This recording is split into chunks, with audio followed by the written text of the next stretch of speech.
Olá, me chamo Rebeca Brandão, tenho 30 anos, sou professora de ciências. Oi, meu nome é Luciana, eu sou formada em administração e professora da área de gestão. Estou aqui para falar com vocês um pouquinho hoje sobre o caminho de ser professor, né? Como é que eu cheguei até aqui.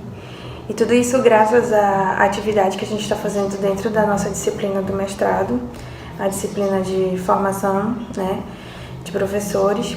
E a atividade proposta, ela fez a gente repensar o nosso caminho, como trilhamos esse caminho do ser professor. Então, minha formação é em Ciências Naturais, sou formada pela UFAM, também tenho um curso técnico em Agropecuária, né, e pelo IFAM.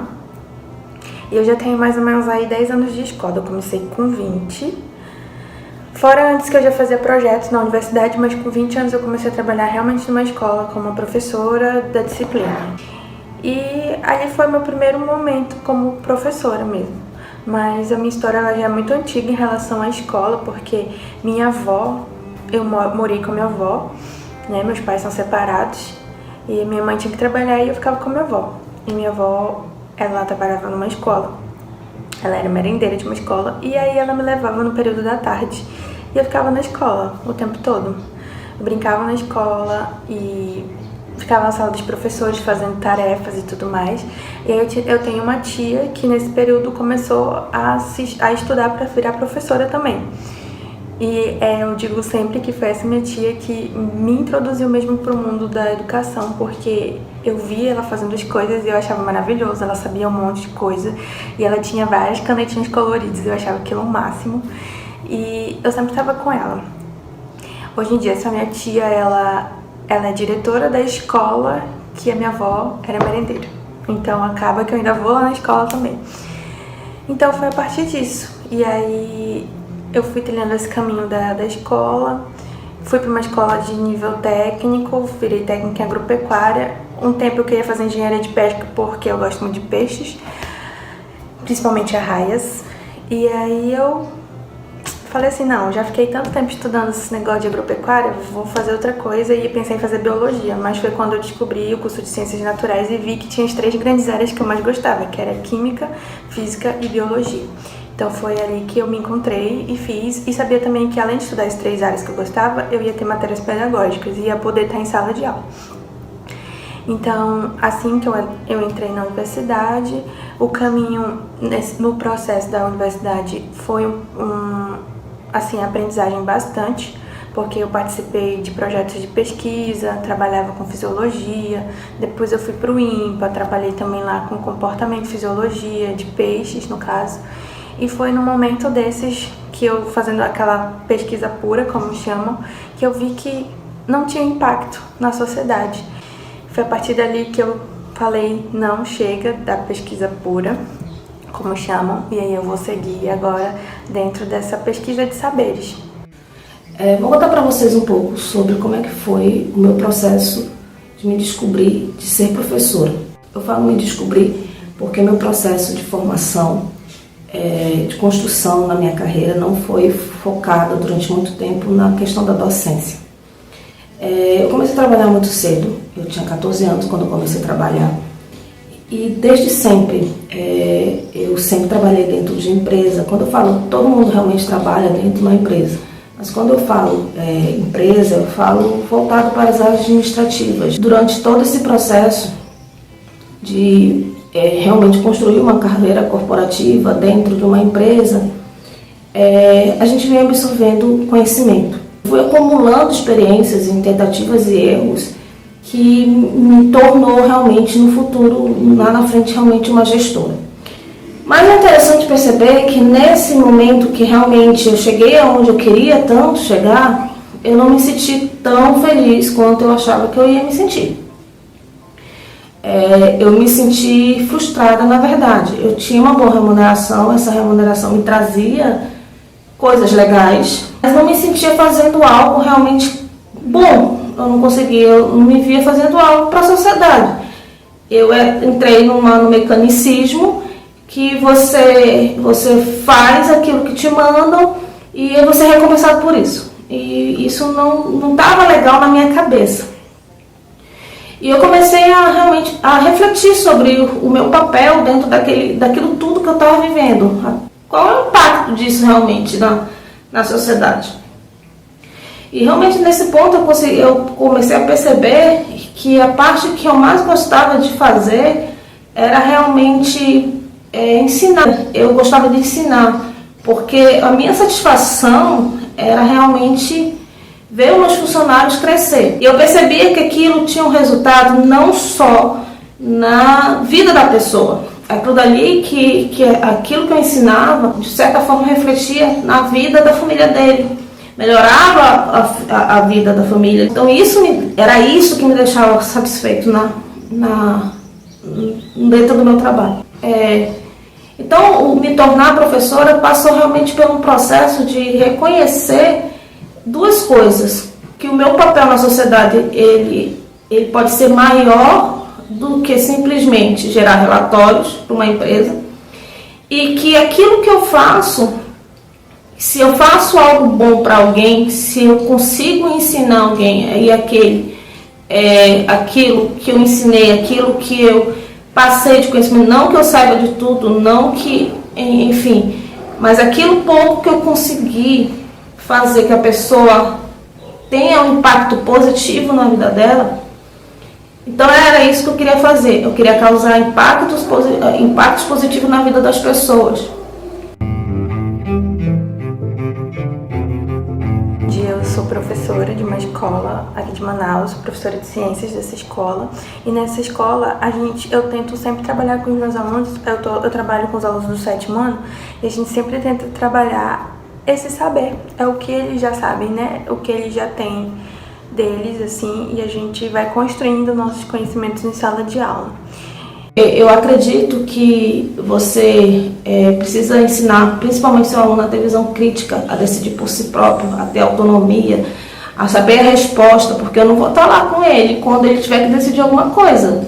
Eu tenho que ensinar ele a ver, a analisar as variantes e tomar uma decisão correta, mas ele tem que saber fazer isso porque eu não vou estar lá. Então, é isso que eu procuro hoje em sala de aula, a ensinar meus alunos. E eu fico muito feliz, realmente, quando eles me retornam com coisas positivas.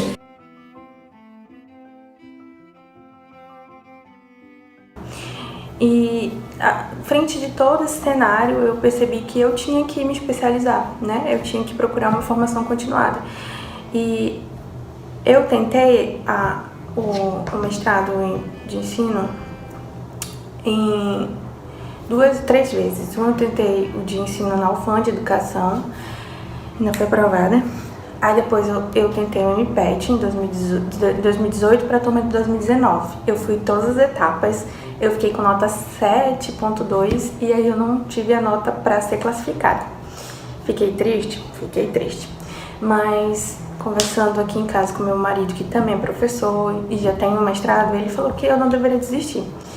E aí eu tentei de novo, né? Eu fiz um projeto novo, uma proposta nova de projeto e tudo mais. Pensei em desistir na hora de gravar o vídeo, que foi muito difícil, mas deu tudo certo e aí eu fui aprovada. Formação como docente ela ainda não está na sua plenitude e, na verdade, eu acho que ela nunca vai estar. Caminhar e fazer escolhas todo dia é necessário. E, realmente, deixar minhas turmas não for fácil, tanto pela questão emocional, quanto realmente pela questão financeira. Eu trabalho por hora e deixar de minhas turmas também significa deixar de ganhar dinheiro. Então, não sei realmente como isso vai se dar, enfim, mas na verdade eu sei que em algum momento vai se ajustar. Então, no momento eu estou focada realmente em fazer meu mestrado, melhorar cada dia e me tornar uma professora melhor todo dia. E agora eu tô aqui, né, dentro desse ambiente, todo dia eu aprendo coisas novas, mesmo tendo um grande problema que é o horário, né, o horário do meu trabalho. Mesmo eles tentando arrumar, ainda não ficou um horário tão bom assim, e aí eu vejo que isso é um problema dentro com os meus colegas, né? Tanto na sala eu achava que só eu tinha esse problema de horário, mas eu vi que várias pessoas têm problema de horário, né? Porque a gente precisa trabalhar, porque a gente sabe que tá difícil em relação a bolsas, essas coisas, e a gente tem que cuidar das nossas famílias. Então eu vi também que a gente tinha esse problema, e eu vi que eu não tava sozinha, e a gente foi se ajudando e conversando, né? Pra ninguém desistir, porque eu pensei em desistir e tudo, mas tá dando certo. E a gente teve esse, né, corona aí, mas a gente tá prosseguindo na nossa disciplina. Então, assim, esse momento dessa disciplina, ela tá sendo muito importante pra mim, porque eu tô, tipo, repensando várias etapas que eu tive na minha vida, de ser professora, né? Então, eu acho que uma das propostas da disciplina seja essa, da gente rever nosso caminho, e a gente está revendo o nosso caminho. E é isso.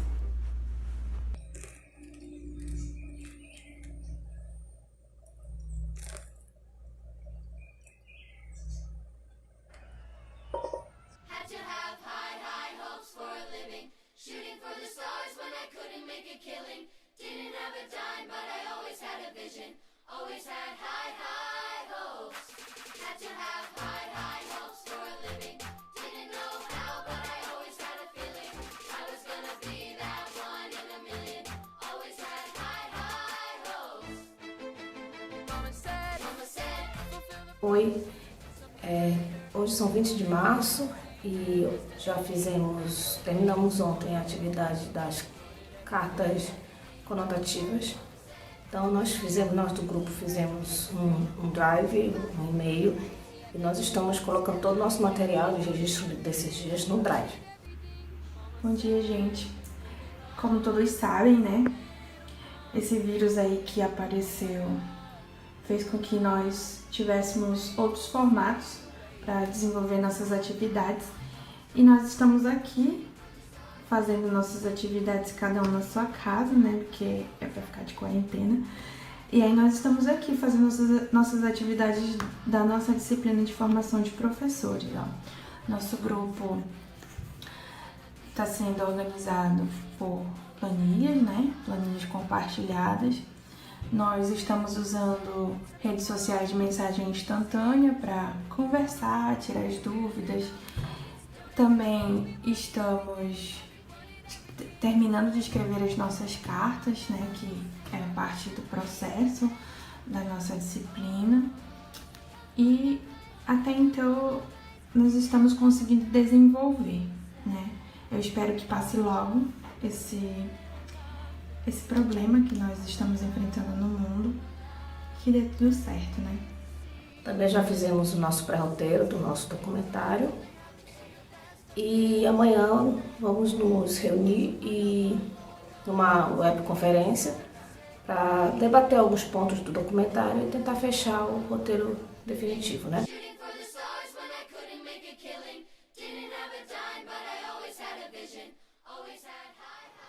Aqui, pessoal, ó, porque realmente naquela última frase que eu escrevi eu errei.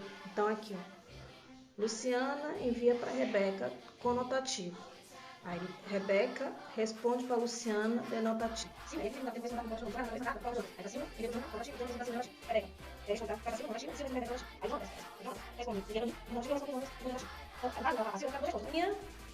E a do Jonathan. E eu faço uma nova carta pro Jonathan. É isso. O erro foi lá no final. Foi meu. Acho que é isso. Eu vou. Beijo. Beijo, tchau. Bem mais que o tempo que nós perdemos, ficou pra trás também que nos juntou. Hoje, 19 de março de 2020, como parte das nossas atividades dentro da nossa disciplina de formação de professores, eu recebi a carta conotativa da Luciana, né? A Luciana, ela conta aqui na carta dela como que foi esse processo para ela chegar na sala de aula, né? Ela conta um pouco aqui pra mim que ela deu deu-se início desse processo de um momento de reflexão, que ela se perguntava qual era o papel dela dentro da sociedade. E foi nesse momento que ela percebeu que ela precisava sair dali e mostrar um pouco da experiência que ela tinha e ajudar outras pessoas.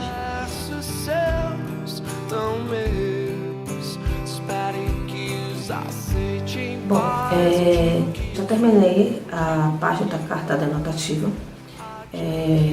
Quem me enviou a carta foi o Jonathan, dentro da nossa dinâmica. Achei interessante, e um ponto que difere muito no meu começo da profissão professor, é que o Jonathan, ele sempre quis ser professor. Ele inclusive fala num ponto do texto que não escolhi a educação, mas ela que me escolheu. Conforme o cronograma, a gente agora tem que responder, né, a carta denotativa, embasando no plano de ensino.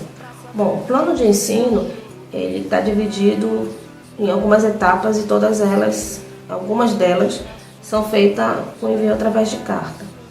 Nós estamos agora na segunda parte, que é o envio das cartas denotativas. Então tem carta conotativa, carta denotativa, carta estrutural e carta triangular. Nós vamos ter algumas oficinas e vamos ter um painel integrado para consolidar esse conhecimento. Uma outra coisa que eu queria também falar um pouco é que ontem eu lembrei de um livro que eu tenho muito apego por esse livro. Se não o meu livro favorito, né? E esse livro, ele se chama As Cartas Seletas de Charles Darwin. Então, enquanto eu redigia a minha carta, né, eu lembrei desse livro. E esse livro, ele é dividido em 3 volumes. Esse daqui, que é o primeiro, vai contar desde quando Darwin ele termina a faculdade e como ele entrou no Beagle, né, que é o navio da qual ele saiu viajando, e a gente já sabe toda a história e tudo mais. Então foi a partir dessas cartas que ele escreveu que quando ele saiu do navio, ele já foi aceito pela sociedade científica daquela época, né, em Cambridge. Então foi a partir de cartas que ele conseguiu mostrar tudo que ele vinha coletando. E eu fiquei assim impressionada, né? Porque eu lembrei que aqui nós estamos nessa disciplina redigindo essas cartas, e como essas cartas elas podem ser um aparato para os professores que queiram, né, continuar a sua formação.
Oi, tô aqui para falar um pouquinho sobre o processo da criação da carta de cunho circular.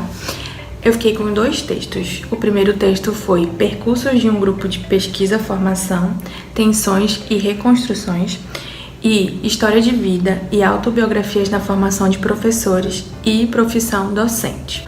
Os textos eles vão contar um pouco sobre processos de formação de professores, em que um texto também os pesquisadores fazem parte da pesquisa, e no outro texto vai estar usando ali a história, a narrativa como uma forma de método para poder ali entender esse processo.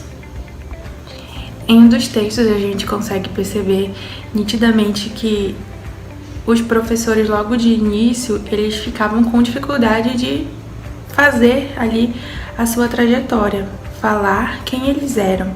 No outro texto, como é mais uma parte documental, foi feita uma análise, de documentos aí do ano de 1985 até 2003.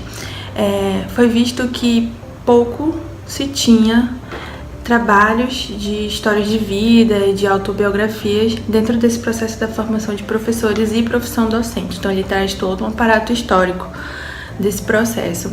E aí eu consegui assim visualizar a parte histórica bem nítida, como teve muita influência. Falando dos 2 textos, o primeiro foi Formação do Professor Pesquisador, Aprendizado que Afirma a Vida. Bom, ele é um projeto, feito uma análise do projeto Escrileituras. Esse projeto ele foi feito durante 4 anos, teve como base ateliês, por causa de toda aquela coisa artística que o ateliê, aquele livre pensamento que o ateliê traz. Então, o projeto se dava muito parecido com essa dinâmica que nós temos aqui, com escrita de cartas, de uma forma bem livre e bem dinâmica com os alunos. Então, nesse processo, também se inclui a questão da formação do professor, porque ele, ao ler as cartas, ele também analisa como que os alunos estão fazendo e ele se coloca dentro do processo.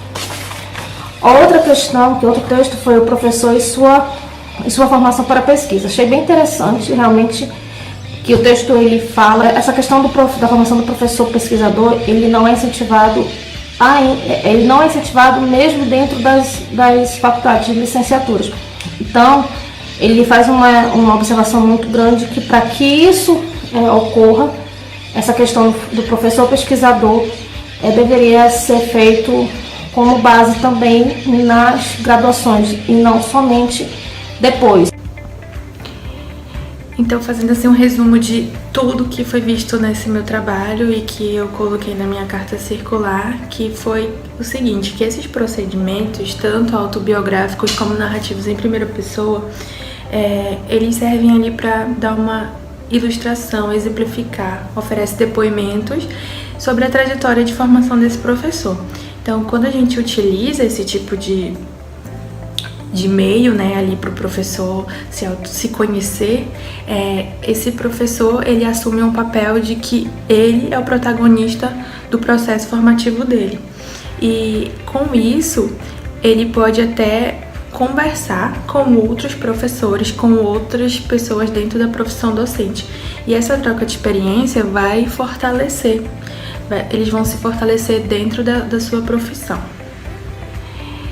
E também métodos como narrativa, método também de pesquisador pesquisado, são métodos que têm uma grande relevância e importância dentro das pesquisas voltadas para a formação de professor.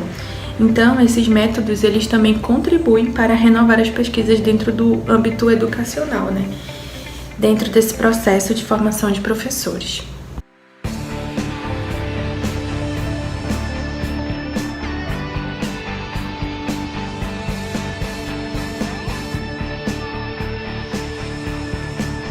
Ao chegar ao final da disciplina Fundamentos para a Formação de Professores no Ensino Tecnológico, eu faço uma reflexão de como foi, sendo que no seu início foi muito bom, porque nós tivemos os encontros e eu estava conseguindo me localizar na primeira disciplina do mestrado.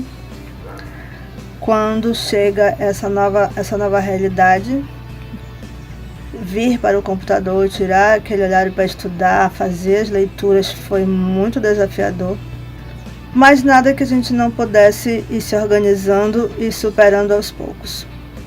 A disciplina foi muito produtiva, consegui chegar ao final e fazer todas as atividades, ainda tem uma para entregar, mas estou finalizando. O trabalho com uma disciplina, utilizando cartas, utilizando as nossas reflexões para futuros professores, é produtivo, mas a gente precisa estar em contato, pelo menos que seja virtual, para que a gente consiga fazer essas reflexões. Eu, como professora, me senti desafiada com essa nova perspectiva de atividades. Na hora que a gente se expressa realmente de acordo com alguns textos, na hora que a gente se expressa, que a gente dialoga, que a gente consegue trocar ideias, fica mais, vamos dizer, mais claro o que é ser professor, o que é ser professor pesquisador, o que é ser professor reflexivo e o que é ser professor reflexivo no ensino tecnológico, que se preocupam mais com o estudante, que dão a eles mais fala, né, que dão a eles uma característica mais de protagonistas dentro da nossa sala de aula. Eu tive bastante dificuldade nesse período conturbado que nós estamos tendo de quarentena, em especial na questão de organizar e enviar os vídeos, gravar os vídeos. Tive inúmeros problemas particulares, familiares, adaptação em casa, home office, gravar vídeo aula para mandar para os meus alunos e, no entanto, posso dizer que nessa disciplina, para mim, teve muitíssimo aprendizado, especialmente pela questão da consciência na formação do professor, de entender que existe um lado humano. Muitas vezes nós acreditamos apenas e como professor agimos a ferro e fogo com os nossos alunos, esquecendo muitas vezes até de que são pessoas, seres humanos que precisam de ajuda, que tem uma mente, um psicológico que precisa ser cuidado também. E para mim foi muito importante passar assim por essa fase. Eu já sempre tive um olhar um pouco nessa questão social dos alunos e agora muito mais, com todo esse aprendizado que eu mesmo como aluno pude experimentar. Então, eu percebi também que a elaboração dessas cartas, ela me fez perceber o meu papel enquanto aluna, que eu preciso ter autonomia e fazer as minhas atividades, né? No contexto atual, o que está acontecendo por conta da pandemia, esses métodos, como metodologia ativa, eu preciso me comprometer para eu ter um bom aproveitamento da disciplina.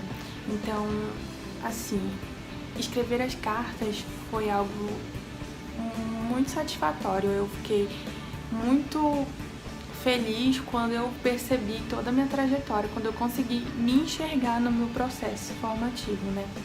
E esse também fica claro nessa nossa atividade que os professores, eles trazem ali todo o seu conhecimento, mas eles também, com o conhecimento dos alunos, junta tudo e eles também vão criando novas histórias a partir desses momentos. Chegar ao final dessa disciplina foi muito gratificante. Na verdade, todo o processo foi muito gratificante. Poder revisitar o começo, como eu me tornei professora, fazer o diálogo com cartas com os meus colegas, estudar textos que me deram e vão me dar ainda embasamento para a minha formação continuada. Isso tudo é muito importante. E perceber também que a formação é conjunta. Esse compartilhamento de vivências ela foi fundamental para me refletir também sobre a minha vivência. E perceber que no final de toda a jornada da disciplina na verdade só o começo. Que a vida ela é feita disso, de caminhada, e não de chegada. Que a minha trajetória é um caminho e não a chegada. Que tudo isso que eu estudei e tudo isso que eu vou estudar é parte de um processo contínuo de aprendizado do ser professor. No final, eu quero deixar um agradecimento aos professores por todo o aprendizado, por ter apresentado a todos nós essa metodologia que é do envio de cartas, que foi gratificante para mim e para todos os meus colegas.